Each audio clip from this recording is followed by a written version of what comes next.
right, they tell me it's 3 o'clock. Is that right? And I am at the right place, right? Okay, because I was at the wrong one a minute ago. All right. How's everybody doing? Doing good? All right. I hope everyone got some kombucha. Yes? All right, good. All right, so I did this last time, so we're going to have a giveaway. Everyone likes a free thing, right? So I want to know who came the farthest to be here. Now, last time someone said they traveled for a year to get here. So if you traveled less than a year, raise your hand. All right. So if you, I don't even know where to start. Like, how about, I think 12 hours was last. If you came or drove, you might have flown. I don't know. That's not fair. If you drove more than 12 hours to be here, raise your hand. We got 1, 2, 3, 4. Oh, we got a lot. Okay. If you drove 15 hours, 15. 1, 2. All right. What? All right. How far did you drive? 17. California to be here. Seattle. Ooh, I don't know. That might be farther. Where else? All right. Let's go. How about we go Seattle and California? Is that fair? All right. So this is a gift from the 4 Jars guys, the canning guys. All right. So come get your Seattle, California. Come get your thing. So I don't have to give it. All right. Congrats. Cool.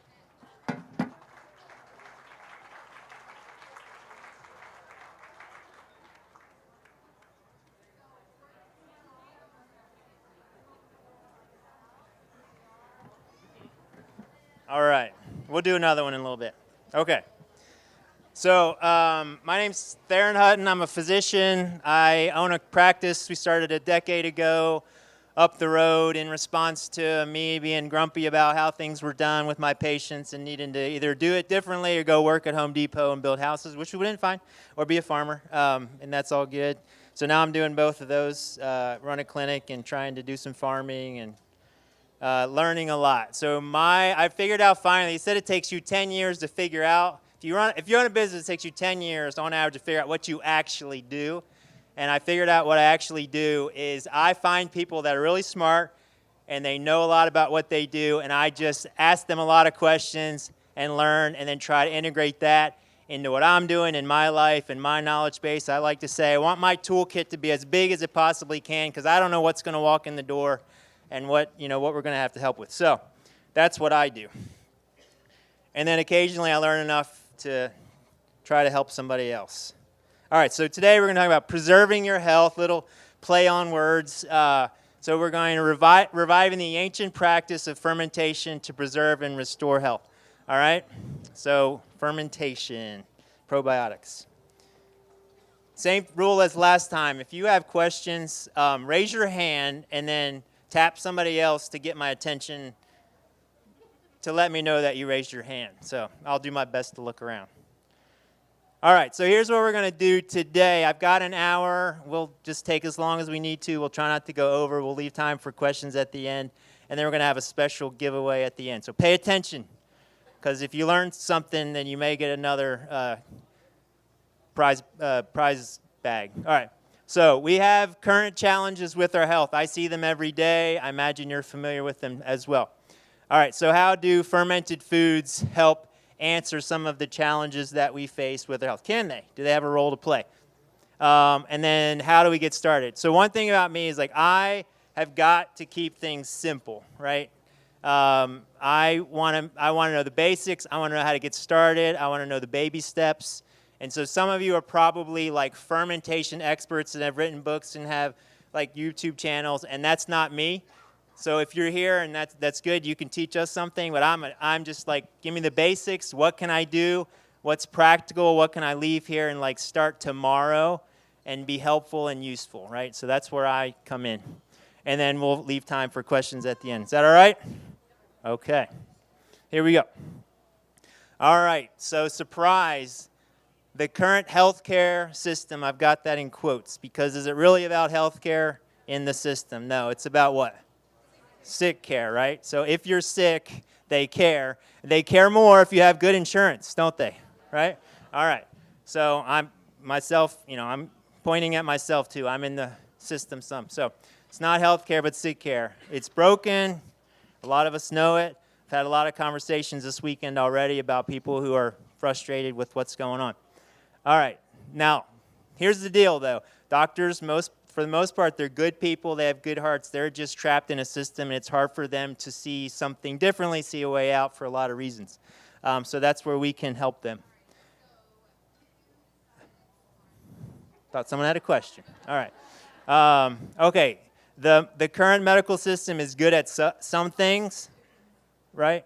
Is someone talking to me? I was like, good grief, I feel like it's right there. Okay. All right, so good at some stuff, right? Like if your arm gets cut off or you get in a major accident, like don't go to the herbalist, right? I mean, go get it fixed and then go see him later. But we're not great so the current medical system is not great at managing chronic conditions, right? So if you're like, I've been feeling tired for 3 years and my joints are all swollen and I can't get out of bed in the morning and like that, we don't have good answers for that, right? So we need to change that. All right, so we have all of these helpful organizations watching out for us, right? I don't know, for those I can't see, we got the CDC guiding our things. We got the AMA, the USDA, USAID, okay? All right, so we spend billions and billions of dollars.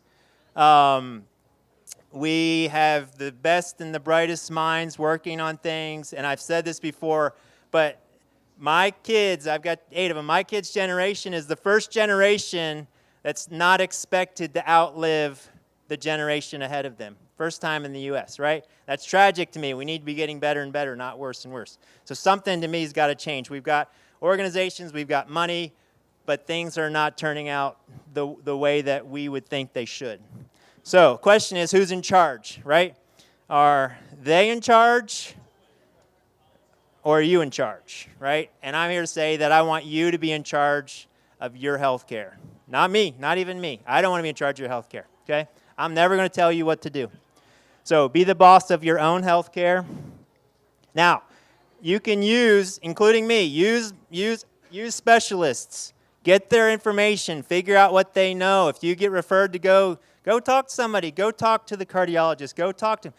Hear what they have to say, right? To say thank you very much. I'm going to make some notes, and I'm going to think about this, right? And that includes you and your farm and your animals, right? Be thoughtful about what you're doing. Don't just hear somebody with a white coat or in overalls and do exactly what they say because they said it, because they're standing up here with a microphone, right? Be thoughtful about it. And you become the expert, okay? And that's why you're here, right? To become the expert of your place. All right. Now, I have good and bad news for you. You're just barely a human, okay? So about 10% of your cells are actually human, and probably about 99% of your DNA is not human, okay? Only about 1% of your DNA and about 10% of your cells are human.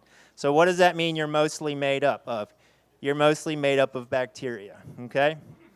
So we have trillions of critters in and on us. And what does that have to do with anything? So say hello to your little friends. And if I had a good Italian accent, I could do that in a real gangster. All right, so you've got your microbiome, right? So that's all the bugs that live in and on us. We've got them in our gut. We've got them in our skin. They're in our soil. And they're all around us, okay? And we're going to talk about what that has to do with you being in charge of your health, okay? I love to see people writing stuff down. And I'm pausing for questions. All right, here we go. All right, so just quickly, what's on the skin? All right, so these guys it's actually a microscopic picture of bacteria on the skin. That's staph epidermidis. I get people asking me all the time, Doc, do I have a staph infection? Yes, you do. You're supposed to have staph on your skin, right? What happens is these staph protect you against the overgrowth of harmful bacteria. Okay, they're supposed to be there. And what I say is skin conditions reflect an imbalance both inside and outside. And that's us and our animals. Almost everything I'm going to say applies to our farm animals as well. So in order to fix the outside, we got to fix the inside. So skin is a a view inside a person and an animal. So what's going on in their skin is a reflection of what's going on inside. All right, so the gut microbiome. I hope we've all been introduced to this idea. There's stuff living in us, and what's in there is extremely important. David Perlmutter's written a lot of books about this for the last decade. Read his stuff if you want more information.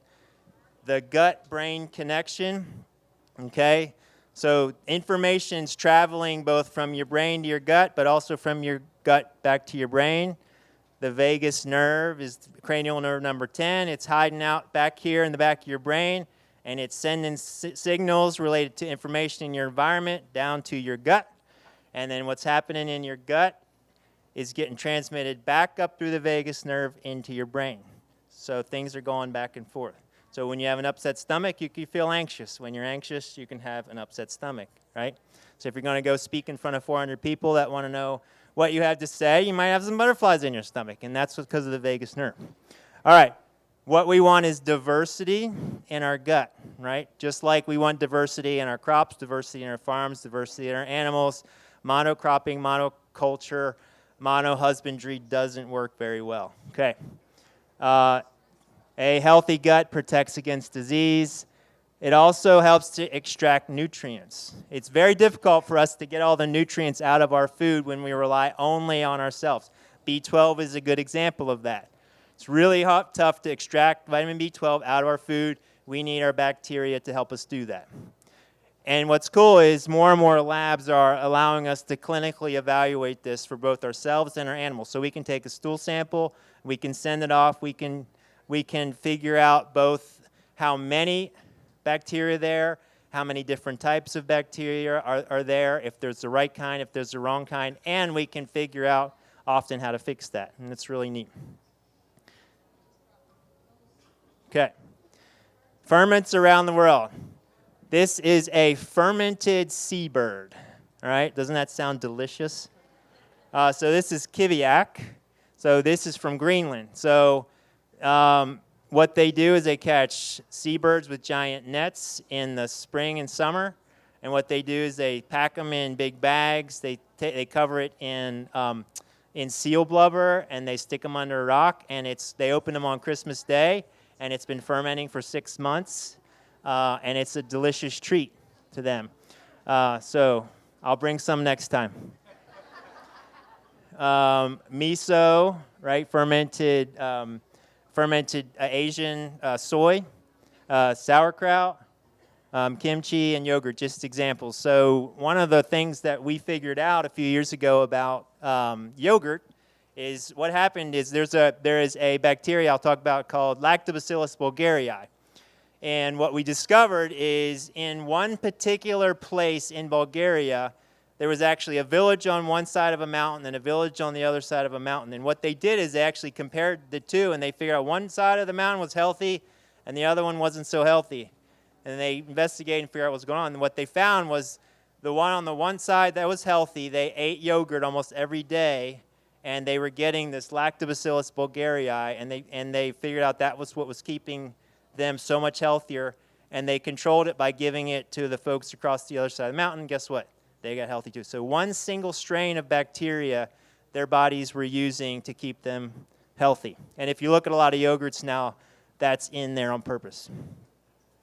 All right, 4 benefits of fermentation. So this is just like super simple stuff. I have to boil it all down so that I can remember it. So protection. So when we ferment things, we provide protection against harmful bacteria. So if you've heard of lacto-fermentation, what's happened is not milk, like you're thinking milk like a lactate, but lactic acid builds up as you're fermenting many things. And lactic acid actually protects by killing and limiting the harmful bacteria. So protection is one of the benefits of fermentation. So it protects your food against real spoilage. The second one is probiotic introduction. We'll talk about that, but there's just tons and tons of different probiotics that we get and we need. The third one is preservation. So we have found fermented foods that are literally centuries-year-old that were in jars or clay pots, and they were just put away, and we found them, and they're still fine. Regular, like normal amounts of probiotics, you could still eat them. still nutrient dense. So we're talking like, you want to talk, I mean, if we're talking about like food security and storage, like that's the way to go. And then what we've shown is that when we ferment foods, we increase the nutrient availability. So the bacteria, again, work on the food before it gets into us, and they're starting to extract nutrients out of the components of whatever's being fermented. And I lost my thing. Where'd Andrew go?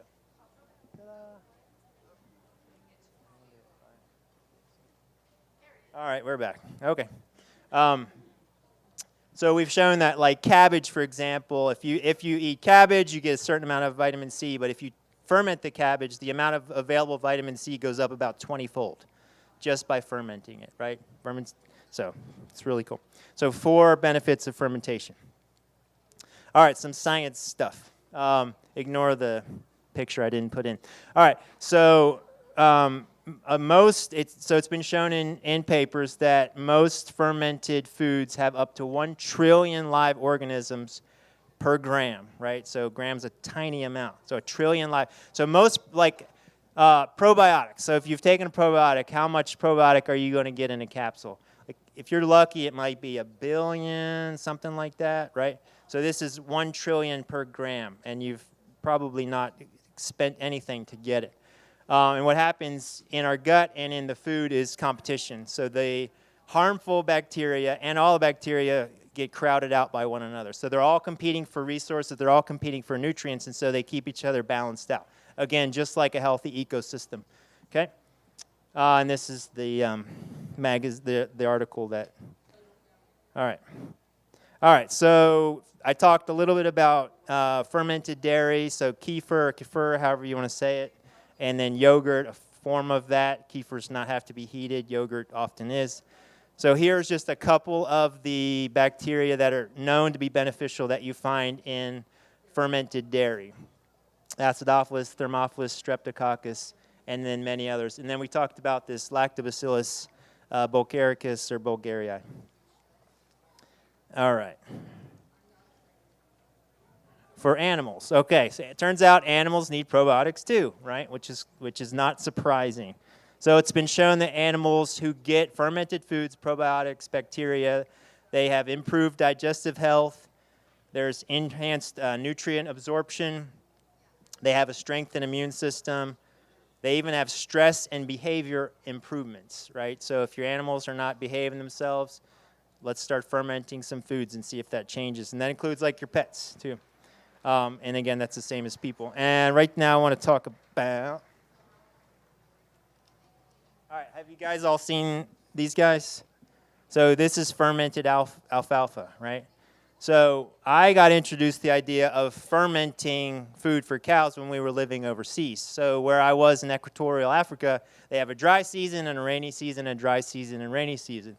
So what's happening is they were hoping that during the dry season they'd get a little bit of rain in order to keep the cows, get them enough calories and grass to get through the dry season, but sometimes it didn't happen. So you'd have these like fat, healthy cows, and then it would stop raining for 3 or 4 months, and they would just get so skinny, and some of them would even die, and then they get fat again. So I met with there was a fermentation scientist there in the area, and she was working with folks to help them harvest the excess grass during the rainy season and then pack it down in just bags that they have everywhere, and then add a little bit of water, pack it down, get all the oxygen out, and then seal it up, and then it would start to ferment, and then they would have it to feed them during dry season. And when they decided to do that, the cows just never got skinny. They stayed healthy. In fact, were probably healthier during the dry season than they were when they're out foraging on grass. So what's cool is like these guys and others are doing the same thing. Same as people. All right. Question?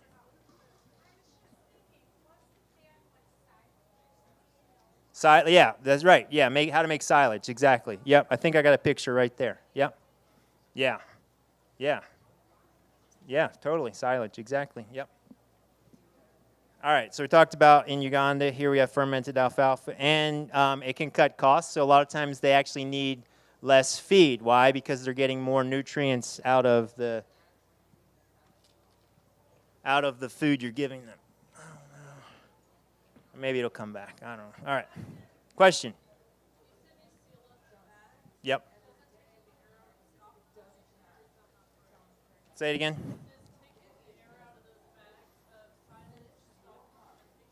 No, and we'll talk a little bit about. So, again, I know what I know, but fermentation typically happens best under anaerobic conditions, right? So you want to get most of the oxygen out, right? So initially you have bacteria. Anyway, we'll talk about that, but yeah, you actually generally want to limit the oxygen that's in whatever you're fermenting. Good question. Yep. Yeah. All right, another giveaway. Here we go. Raise your hand if you can spell sauerkraut. All right, I saw this guy's hand over here, far. I think that's right, isn't it? All right, good job. I always forget the E, or spell it S-O-U or something. Thank you. Thanks. All right, cool. Thanks, guys. All right, so that I talked about that a little bit ago. All right, so like I said, I have to keep things basic. So to me, fermentation basics, I don't know. I'm sure if I'm good. All right, well, it's fine. All right, so to me, oh, you know what's happening? Dang. I'm wondering if my computer does not have enough battery to keep everything. Let me see. Hang on. All right, we'll try. If I have to plug my computer. You know what? I think I should plug my computer in. Okay. Might be just. Thank you. All right. Okay. So here's what I think about fermentation. And here's what I would say. Don't be afraid to experiment. Like when I initially started to ferment, I was like, oh my gosh, am I going to grow the wrong bacteria? Am I going to kill myself and my kids? But my friend Todd, who some of you met yesterday, he actually knows a ton about fermentation. He's like, no, you're going to be fine. Like, don't worry about it. Like, if you're even questioning, just take a little bit. You're going to be fine. Most people who react to fermented foods do it because they actually have never had anything fermented before. And, like, their gut's probably sterile, and then they get some good bacteria in there, and they actually feel good, and they don't know what that's like. Yes.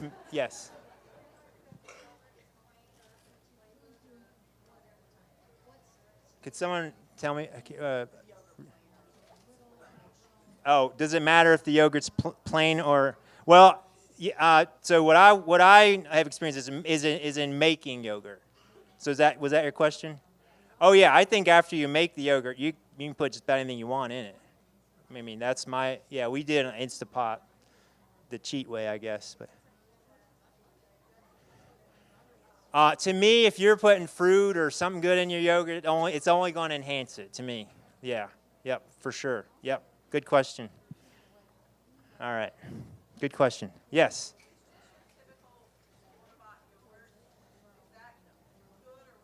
A lot of time it's going to be high in sugar, and a lot of times it's going to be pasteurized. A lot of dairy in stores has to be pasteurized. Yeah, and I think some places you can get away with getting it, but it's hard. But it is hard. But I think what they have to do is, we haven't bought it in so long. I think they have to pasteurize it, and then they add like the Lactobacillus bulgarii back in afterwards. And I think a lot of your kombuchas have to do that too.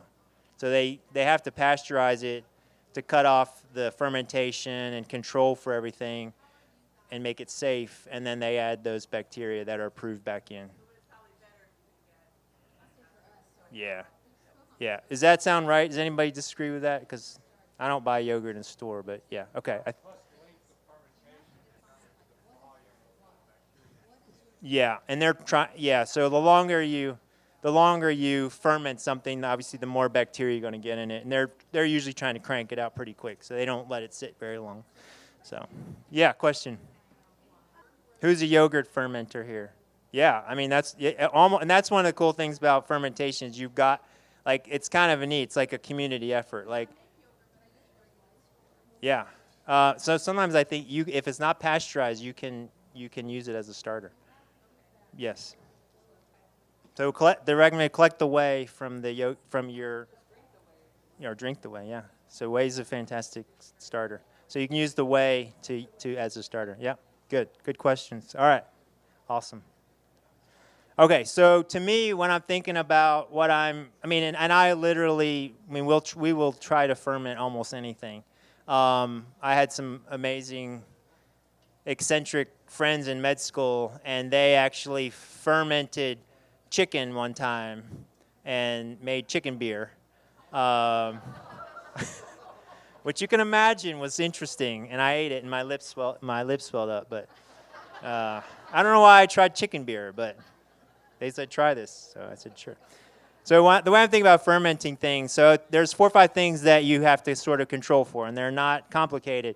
So time, right? So you've got to take time to ferment stuff, and then you've got to figure out when you want to stop the fermentation, and then that's when you either drink it, consume it, put it in the fridge, or you let it go. So the longer things ferment, the more the bacteria are going to reproduce, the more they're going to use up the carbohydrate or sugar source, and then the more byproducts they're going to make, including alcohol, right?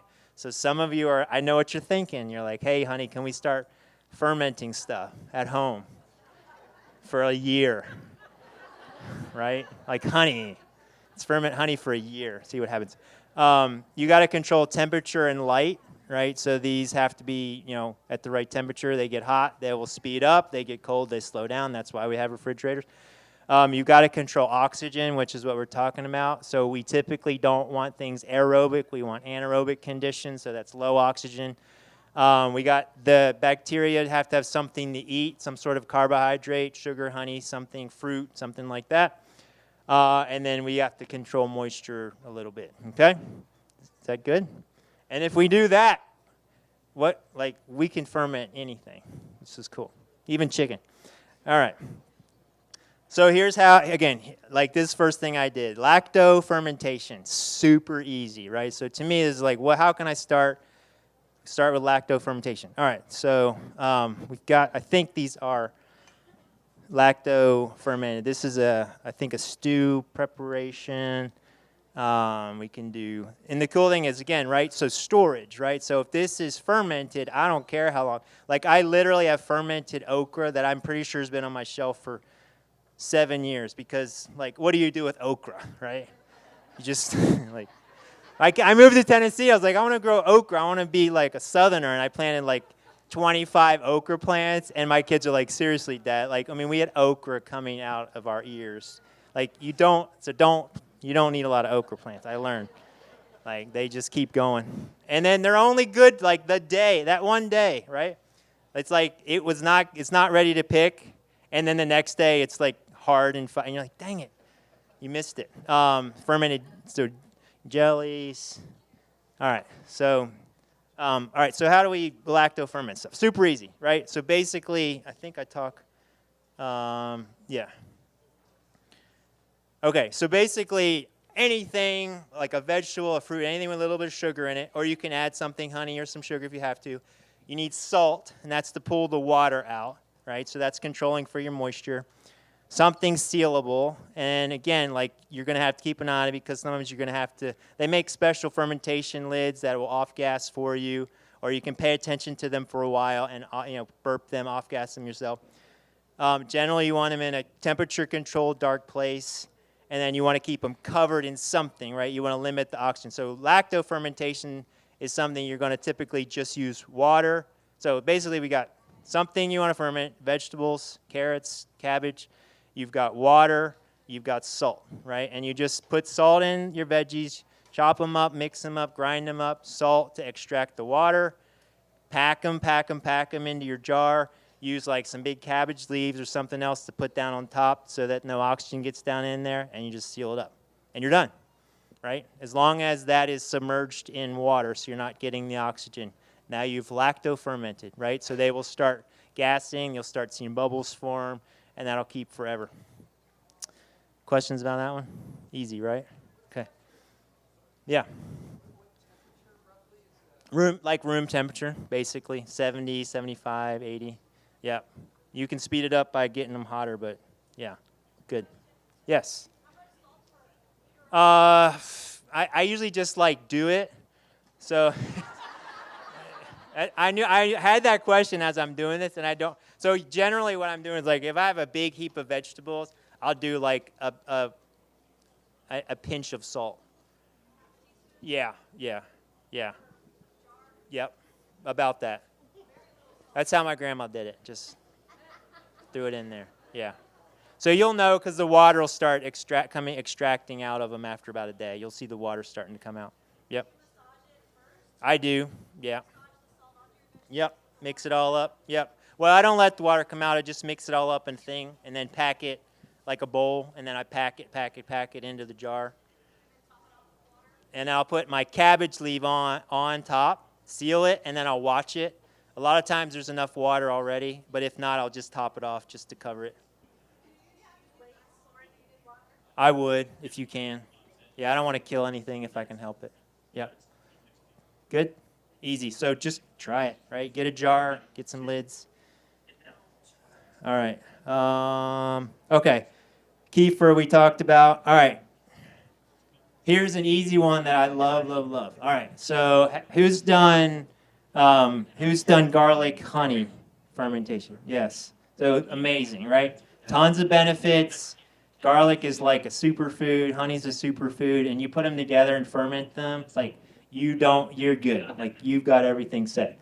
So garlic, and I'll do my best to show you how to do it. So our Amish friends donated some honey. I've got some garlic in a jar, so we'll do it. So we got garlic, local honey. We got a jar, and I'm telling you, so many uses. You can use the honey. You can use the garlic. If you start getting sick, just pop a clove. Put the honey on everything. It is amazing. All right. So let's try to do this. Here we go.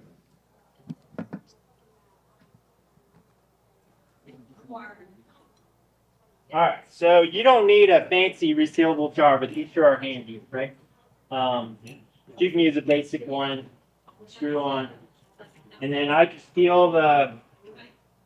So there's like fancy ways to do this. Like you can break them and then like shake them real hard. I don't have all that. So you just put some cloves in. I'll just use like 2 bulbs. And local honey. We got this from here. And then, so just pour it in. And I would do 2 full bowls. And all you want is enough to basically submerge it. Are you peeling off? Yeah, I do, but just peel it off. It'll be less. You don't have to, but it's better. And then seal it up. And what'll happen after a day is the cloves will start to float, and then you'll see the honey start to get really liquidy and runny. So the reason this is raw honey, right? So raw honey's got all kinds of good stuff, including bacteria already in it. So you've got your culture, you've got your sugar, and then you've got your garlic. And then every day, all you're going to do is just tip it. So every 20 hours, you just take the jar, tip it over. 24 hours, tip it over. Basically, you're just covering the garlic and honey. And you only have to do that for about 4 days. And then you can just let it sit in a dark, room temperature place for 10 to 14 days. And then you're done. You can open it. You can taste it. And it's very pungent. It's really good. And then you stick it in the fridge and just sit it there. And so it's great. Like I would do it soon or do it now. Cold season, flu season, anything like that. And then you can even take and just strain some of this honey out. You can use it for salad dressing. You can put it in stuff. So you've got now cloves of garlic and honey in there. Easy? Like that's probably as good as like 20 or 25 different things. Do you have to burp that? You don't have to burp that usually. Yeah, you'll see bubbles coming in there, but I've never had to do it. So you said 2 weeks it's ready? About 2 weeks. Yep. Yeah. Comment. And we do have to burp, Okay. depending on what kind of jar and lid you're using. Yeah. That type one you might have to. Yeah. But you mentioned you refrigerate yours. Yeah. We've never refrigerated ours. We just leave it on a shelf. Yeah. So if you don't want it cold, Yeah. nothing happens to it. It's fine. Yeah. Like it lasts forever. Yeah. Yeah. So yeah, I would agree. I don't think you have to refrigerate. We just end up sticking them in there, but just to, yeah, good, cool. So a lot of you've done that. Awesome. All right. Question. So do you just eat it by kilograms or? Yep. Okay. You can. Yeah. You can just take a teaspoon of the honey, pop a clove of garlic in. Yep. Thank you. You're welcome. All right, so fermented garlic. Why do I love it so much? Garlic has a compound called allicin in it. It's been shown to reduce blood pressure and reduce risk of heart disease. Helps to regulate blood sugar. It's antimicrobial, antifungal, antiviral. It's got antioxidants called flavonoids in them. Garlic's been shown to protect the liver, give liver support, which is great for detoxification, bile production. And there's research, anytime I look at the NIH and it says it may reduce the risk of prostate, stomach, and colorectal cancers, it means it almost certainly does. They just always say may, but it probably does. They've seen an association. It's just, and then you can use the honey topically for burns, right? So it's fantastic. All right, so I feel like if you're gonna do one thing and have it on your counter in your fridge, do that. That's so easy. All right. Lastly, before we stop, one of my favorites, kombucha, plug for what we do. Most cultures have some sort of fermented drink, mead, kombucha, different teas. It's got a lot of health benefits. So what's cool is for those that struggle with blood sugars, it's been shown, an Australian study just came out about 3 months ago. If you drink a full cultured, so that's unpasteurized, full SCOBY, which has been shown to have about 200 different bacterial and fungal elements in it. If you drink one with even a moderate sugar carbohydrate meal, it will almost flatline your blood sugar and your insulin. So it's protective against those sugar and insulin spikes that so many people with blood sugar issues have. So another great reason to drink kombucha. All right. And it's lots of fun. So 6 friends and I, we call ourselves brothers. We got together. Basically, we had a friend from Canada who needed a reason to stay here. He had to have a business in the United States. He walks up. He's like, I need a business. I was like, what do you like? He's like, we drink kombucha almost every day. I'm like, let's do that. So we got Todd together and 4 of our other good friends and started a kombucha company. So we're up there selling fun kombucha. In a slushy form this year, which is so amazing. So if you ever want to have fun, make kombucha and then get a slushy machine and run it through there. It's like the slushy you don't feel horrible about drinking, right?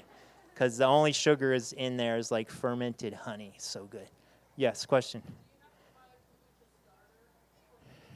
So again, one of the things I love about fermented foods is you probably need to know someone with a SCOBY, and they're usually happy to give you one because it's gotten out of control and they need something to do with it, and it's disgusting looking. So I don't think it's an accident that fermented foods, which are so good and so beneficial, the word culture, right, comes from that. And you really can't ferment foods. I mean, it's hard to ferment foods by yourself because you have to share things. You have to share the starters. Everyone's got their grandma's sourdough starter that's been passed down from generations.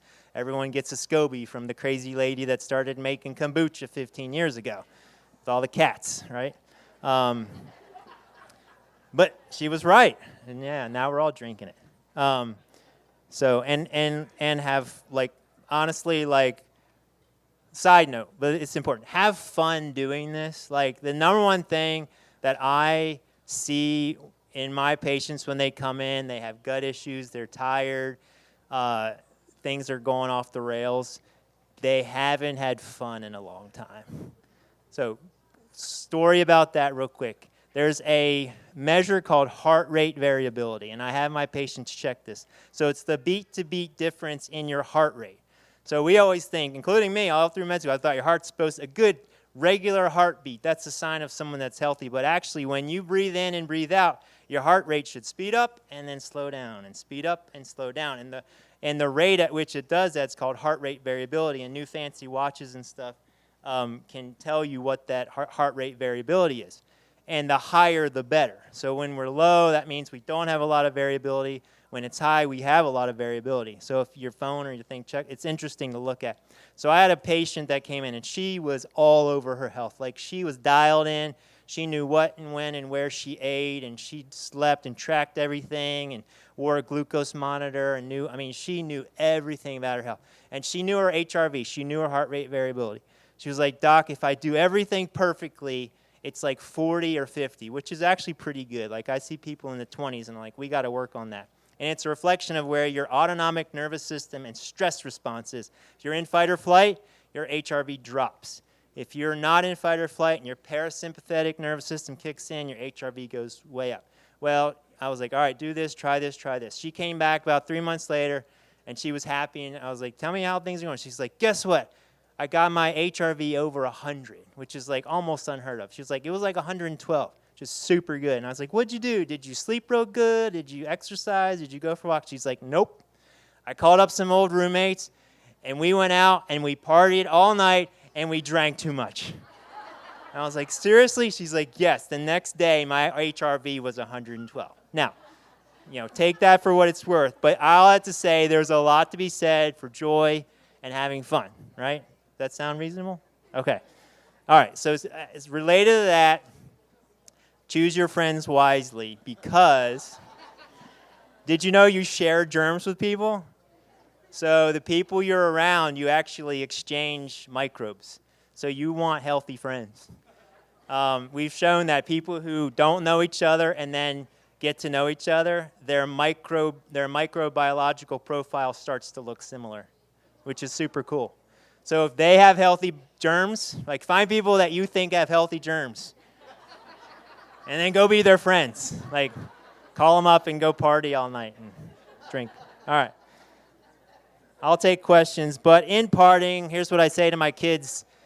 I'll get it. All right. Do something good, say something true, and make something beautiful. All right? Cool. Okay. I'll stay up here. I will stay up for questions. Oh, that has haunted me for 4 years now. I love it. All right. So go ahead. I want you to finish the question, because I want to know what your take is. Yeah.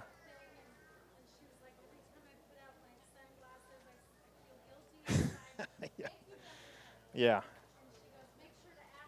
About the sunglasses thing. All right. I'll tell you about the sunglasses thing. So I mentioned that in passing, I think 4 years ago at one of these talks, and I still get people all the time saying, I don't wear sunglasses as much as I used to. So if you wear your sunglasses, just go ahead and take them off right now. You can just put them on your hat or whatever. I won't look. All right. So I actually don't care. I'm serious when I say I don't tell people what to do. I don't tell people what to do. I love you. You can wear sunglasses. You can eat donut. I do not care. You're my friend. I promise you. I don't care. I do not judge people. We all have our thing. That's right. As long as you got good germs, we'll be friends. Probably. All right. So the idea is, and a friend of mine, we started thinking about this, and then I learned and was looking, and actually it dawned on me because I was thinking about chickens, and chickens know basically what's happening with the sun. They know when they're going to lay eggs and when So it turns out that humans are a little bit like that. So the simple explanation is that our eyes are more than just there to see things. They actually receive information from what's happening around us, including the sun. Our eyes know or should know what time it is based on the wavelength of light that they're detecting throughout the day. So in the morning, light looks different than it does right now, and it's going to look different tonight. So it starts out red and orange, and then it turns to white, blue, and then as it goes down, it turns back to orange and red. Well, it turns out orange and red light does things. Orange and red light stimulates melatonin production, and allows for our skin to secrete hormones that protect our skin during the peak times of UV radiation from the sun during the day. So what I tell people is the morning sun prepares your skin, the evening sun repairs your skin. And so what you find, and this is probably not studied, but it's anecdotal, as I've talked about this, people tell me, like, guess what, doc, as I have worn sunglasses less, I've gotten sunburn a lot less. And I think what happens is your eyes actually communicate to your brain, which then communicates to your skin that, hey, the sun is bright out right now. We have got to protect our skin. So they're talking to your skin through the microbes and the hormones, and they protect your skin against the sunburn and the damage from the sun. And so I think it's true. I haven't worn sunglasses. I got blue eyes. I'm fair complected. I do not get burnt. Now, could you get burnt? You absolutely can. Please don't go sit on the beach in July with no sunglasses and blame me if you get sunburned. You got to work up to it. But yeah, so that's my sunglasses spiel. And I think people sleep a lot better when they don't wear sunglasses, because your eyes can then see the changes in light and knows what time it is. You make melatonin in the morning, you activate melatonin in the evening, and then most people sleep pretty good. So that's the sunglasses thing. So yeah. What else? All right. Thank you all so much. Oh, wait, one more question. Yep. Yeah, so website I've got, so it's lifeatmulberry.com. We've got a blog there. Mulberry Clinics, Spring Hill. You can just search for that. Our kombucha company, Mother N with an N, motherandbrothers.com. And we're around. So thanks. Yep, thank you for that. Yeah. So if you drink kombucha, what can you expect to happen health-wise? Probably the first time you drink it, you'll feel a little bit of rumbling in your stomach.